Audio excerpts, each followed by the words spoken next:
Hey, Angelo Mantzios here. Today we start our series on building a financial roadmap. Today's part 1. Let's go behind the vault.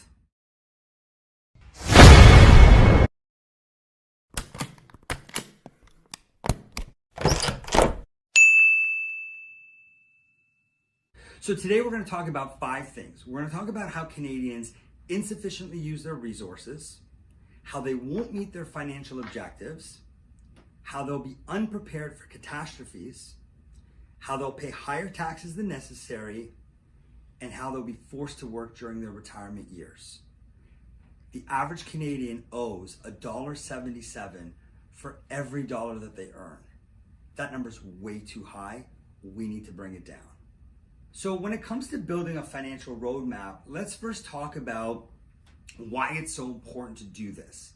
So today in part 1, what we're going to talk about are the ramifications of not having a financial plan.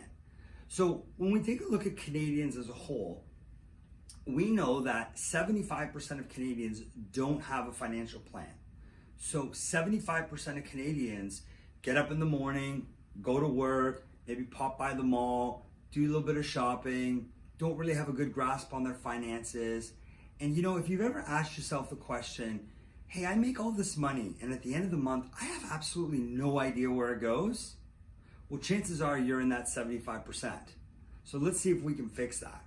So what ends up happening is when you're in that group, we find there are 5 things that, happen to this group. Number 1 is you insufficiently use your resources. There are a ton of resources out there. And throughout a bunch of the different videos we're going to do, you're going to learn all about them. When it comes to utilizing your RRSP or maximizing your TFSA, or do I use life insurance as a way to shelter some money, or how do I build my wealth by paying down my debt and saving properly for my retirement. There are so many people that don't even know about some of the resources that are out there. And if you're not using these resources, you're going to end up less money, you're going to work longer, and you're going to pay more tax. Number 2 is Canadians that don't have a plan don't meet their financial objectives. So here's an example. Have you ever talked to somebody who said something like, wow, it's been 3 years and I haven't had a vacation? Well, that's a great example of somebody who really doesn't have a plan and isn't using their resources properly. See, I don't care how much money you make. Everybody, regardless of their income, should be able to take at least a weekend off a year and bomb down to, Niagara, or, go camping in Algonquin Park, or, go up to Muskoka or something like that. It doesn't have to be a big European vacation where you're spending tens of thousands of dollars or traveling to Tahiti, but everybody should be able to take some time to recharge their batteries. I'm a big believer that you'll be more effective if you work 100%, 80% of the time, rather than working 80%, 100% of the time. And again, only 25% of Canadians understand the importance of recharging their batteries, understand the importance of meeting their financial objectives. Maybe a financial objective for you is a renovation. Maybe it's an early retirement. Maybe it's, you're gonna inherit the cottage that really mom and dad, didn't really want from grandma and grandpa, but you got some great ideas for it. Well, that's going to come with some carrying costs. So what are you doing to prepare for those? The big thing is the unknown. So number 3, Canadians are unprepared for catastrophe 75% of the time. Now, a catastrophe could be anything as small as, your car breaking down on the highway, you blow a tire. So you have to wait for a tow truck, you have to replace the tire, maybe 2, okay? And that could be $200-300. But there are people out there with $200 or $300 of an unexpected expense. It can side-rail them. They don't have access to that money. They don't have anyone that can lend them that money. And what they end up doing is they use one of those pay advance places where they'll give you an advance on your paycheck. The problem is the interest rates on that are astronomical, and then you can really fall down that dark hole really quickly. So an unprepared catastrophe could be something like COVID, where we're now quarantined and we can't go out. We can't go to restaurants, we can't go to the gym. Maybe you work in these places and you've lost your job, or maybe you've got a series of part-time jobs and your employers have told you you have to pick one because we want to keep you sort of isolated to one work area, right? Yeah, the CERB is probably helpful, but I know a lot of people that have been talking to me in the last 6 months that have said, yeah, it helps, but I still have bills to pay, I still have rent to take care of, and it's not getting any easier, right? A catastrophe in a normal setting could be, something as severe as an illness or an injury that no longer gives you the ability to work. I have a friend in northern Ontario who was just fixing something on a ladder on his roof, and he slipped and he busted a vertebrae in his back, and he's been in a bed for the last 3 years. He's 38 years old. My mom's a great example of somebody who had a liver transplant when she was 41, and while she survived the surgery, she never worked a day in her life after that. It was just such a severe hit on her body. She wasn't able to fully recover and go back to work. That'll decimate a family. Imagine what would happen if you or your spouse couldn't work tomorrow, ever. How much of your family income is now gone? And how much pressure does that put on the other person, right? And how does that change your dynamic?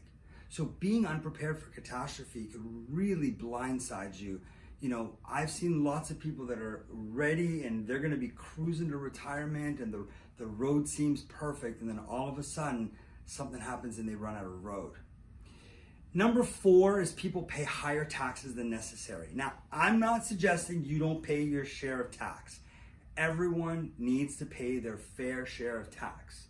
But to overpay, to me, seems silly. So if you enjoy overpaying for tax, I don't know if Behind the Vault is the kind of series you're gonna like to watch, because we talk a lot about strategies on how to pay less tax within the confines of the CRA handbook. So number 5, which is the big one that affects everybody, is that people without a plan are forced to work during their retirement years.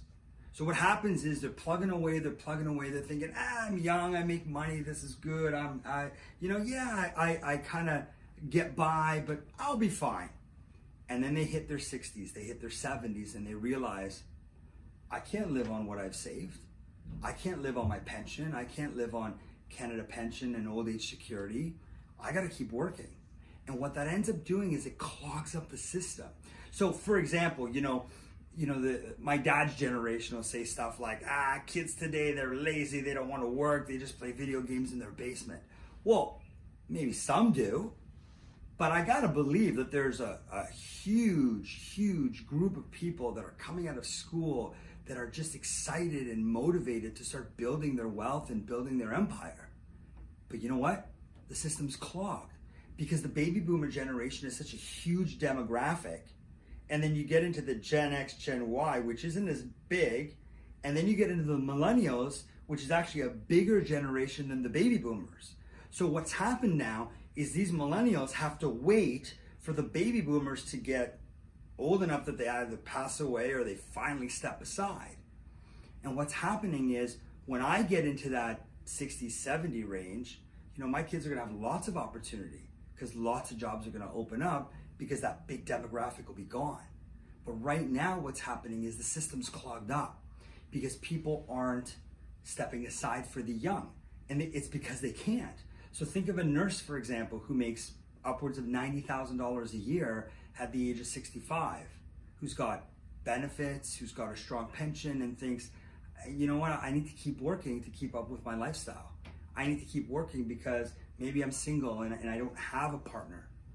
Well, the hospital could hire 3 young nurses at $30,000 each and watch them move up the ladder versus 1 nurse at $90,000 each. So we could also increase our man or woman power when it comes to nursing or teaching or firefighting or whatever profession you want to use. The problem is the older generation is clogging up the system. And it's really not entirely their fault. They just didn't plan properly. So now they're sitting looking at their finances and looking at their future and thinking, well, everybody tells me I should retire at 65, but I can't. And the biggest problem is this, is that back in the day, grandpa would work for the same company for 30 years, let's say, retire at 65, and by 75 was gone. So for 10 years, the amount of money that they, grandpa or grandma saved was more than enough for, a fun retirement, whether they whittled wood on the porch or whether they traveled a little bit or, hung out with some friends. But what's happening now is that people are living a lot longer. So what do you do when you retire at 65?